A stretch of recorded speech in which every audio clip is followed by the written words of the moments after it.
Hola, buenas. En este vídeo os voy a explicar algunas de las características más difíciles de las conjunciones adverbiales o algunas de las estructuras y conceptos para que los tengáis más claros de todas las conjunciones adverbiales que tiene el griego. Empezamos por las oraciones finales, que realmente son bastante sencillas, no tienen ninguna complicación, y solamente os dejo aquí un ejemplo de cómo funcionaría, ¿de acuerdo? Tenemos esta frase con la conjunción gina, que es la más común, aunque hemos visto que uno de los verbos de host es final, realmente el que más nos va a salir es gina. ¿De acuerdo? Dice, y esto es presente de subjuntivo. Dice, el anciano llamaba a la muerte para que llevase su carga. Realmente no tiene ninguna complicación, solamente era para que vierais como un ejemplo de una oración de este tipo y sintácticamente tampoco va a tener ningún problema. En cuanto a las oraciones consecutivas, la dificultad que tiene es según el tipo de consecuencia. Lo de la consecuencia objetiva y la consecuencia subjetiva. ¿Qué es eso? Si lo que se pone en la oración es real o es algo que piensa el que está hablando o la persona de la que se está hablando. En la consecuencia objetiva tenemos esta oración con la conjunción hosted, que es la más común, aunque también tenemos a host, pero también digo que la más común es hosted.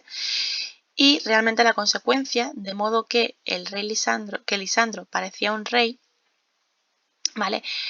Una consecuencia real, porque al ir acompañado de gente, como pone en la parte anterior, pues parece que era un rey. En la consecuencia subjetiva, la complicación que tiene es la estructura de hosted con infinitivo. ¿Cómo tenemos que hacer esto? Sintácticamente es muy sencillo.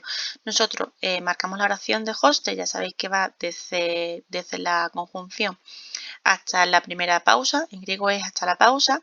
Morfológicamente nosotros analizamos el infinitivo como lo que es un infinitivo de presente activo o el infinitivo que nosotros nos encontremos, y ahora a la hora de traducirlo en español no podemos ponerlo en infinitivo porque en español no tenemos esa estructura, sino que le ponemos un tiempo verbal que encaje con el tiempo verbal que está en la oración principal. En este verbo, que es el verbo misumeza, está en presente, entonces somos tan odiados que nadie nos dirige. Presente indicativo, también exactamente igual. Somos y dirige. Según lo que nosotros veamos y según lo que el castellano nos pida, nosotros lo vamos a tener que poner. Evidentemente el infinitivo no. Pero nosotros, ¿cómo lo tenemos que hacer morfológicamente y sintácticamente? Ponemos infinitivo de presente activo, núcleo y ya está. No tenemos que preocuparnos nada. Aquí no se introduce ninguna oración subordinada de infinitivo ni nada. Es una estructura en la que el infinitivo es algo más que una oración subordinada de infinitivo. ¿De acuerdo? En cuanto a las causales, que tienen muchísimas conjunciones, y yo de todas os digo que la más común son dioti, joti y epei. Bueno, es que se confundo con las temporales, pero estas dos salen poco, estas tres son las que más salen, ¿vale? En esta oración es una oración muy sencilla, las causales realmente no dan mucho problema. Las podemos traducir por porque, puesto que, ya que, lo que nos quede mejor. En español da varias posibilidades. Y no tiene ninguna complicación, ¿vale? He puesto un ejemplo con dioti y la frase quedaría y lo acostaron en un pesebre porque no tenía sitio en la posada. No voy a explicar esto porque lo voy a pedir de sintaxis. En cuanto a las condicionales, lo que sí veo que es más complicación es entender los conceptos, más que en sí las oraciones. Cuando veamos ejemplos, que esto lo dejaré para cuando estemos en el instituto, cuando veamos los ejemplos daréis cuenta que no tienen ninguna dificultad desde un punto de vista morfológico o sintáctico, pero sí en cuanto a los conceptos, porque creo que se conocen poco, ¿vale? Los tipos de subordinadas condicionales me voy a ir al inglés. Cuando vosotros habéis estudiado en inglés tenéis primera condicional, segunda condicional, tercera condicional. Esos tres tipos de condicionales son las mismas que hay en castellano, las que hay en latín y las que hay en griego. Lo que pasa es que nosotros en vez de llamarles primera, segunda y tercera condicional, le ponemos de nombre de real, eventual, potencial e irreal. Lo que pasa es que en vez de ponerle el número le ponemos un nombre. Entonces lo que en inglés es primera condicional, en castellano, latín y griego se les llaman reales. Lo que en inglés es segundo condicional, eventuales, y lo que es tercera condicional, potencial e irreal. Nosotros tenemos puesto dos nombres.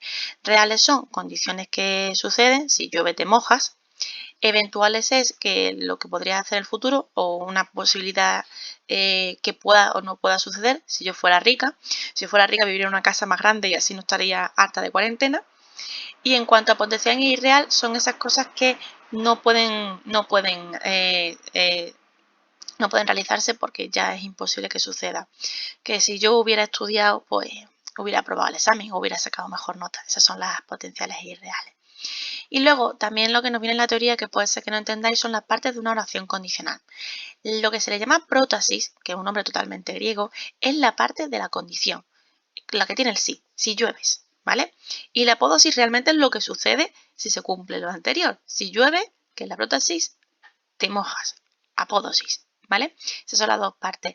Que nosotros ahora desde un punto de vista sintáctico no tenemos que ponerle ni prótasis ni apódosis. Eso viene bien para saber los tiempos verbales de cada una.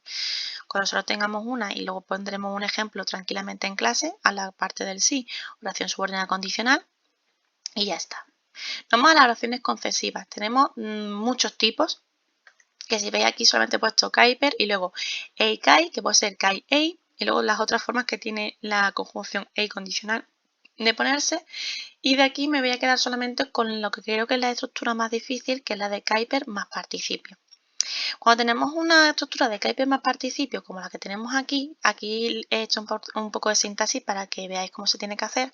Es muy sencillo. Nosotros marcamos nuestra oración concesiva, que iría desde la conjunción hasta la primera pausa. Recordad, hasta la primera pausa fuerte. Y lo que tenemos es nuestro participio. Lo analizamos morfológicamente como nominativo plural masculino, participio de presente activo y transitivo también. Y como morfológicamente le ponemos núcleo. No es adyacente de nadie, sino que es un núcleo. Esto es una estructura, como he dicho antes con la infinitiva, una estructura del griego, que no podemos explicar el por qué. Se convierte en un núcleo. Y luego como este verbo es transitivo, pues luego a su vez pues tiene una subordinada sustantiva. Pero bueno, eso sería otra cosa. Realmente, si quisiéramos preguntarnos el por qué está, en qué caso está y a quién se refiere, realmente se refiere a este joide, ¿vale? Que escuchándolo, aquel, y sabiendo que mentía. Lo que pasa es que sabiendo que mentía, le pone la concesiva. Aunque lo sabían, lo soltaron, ¿vale? Ya sabéis que el griego pone este tipo de formas verbales para relacionarlo con lo que sería el sujeto, que sería joide, pero utiliza mucho el participio en cosas que en castellano no nos quedaría bien. ¿Y cómo lo traducimos?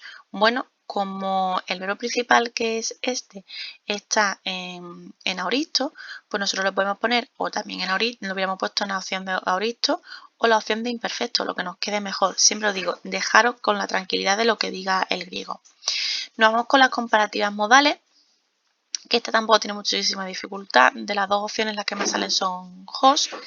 Y aquí realmente es una frase que no tiene ningún problema. Haremos tal como tú ordenas. Este jutos está correlativo, acompaña, normalmente viene acompañando a las modales, se le pone circunstancial y esto dentro una subordinada modal. Y nos terminamos con las temporales. Las temporales, como le pasa en latín, hay muchísimas conjunciones, dependiendo de que si es simultáneo, anterior, posterior, son muchísimas opciones.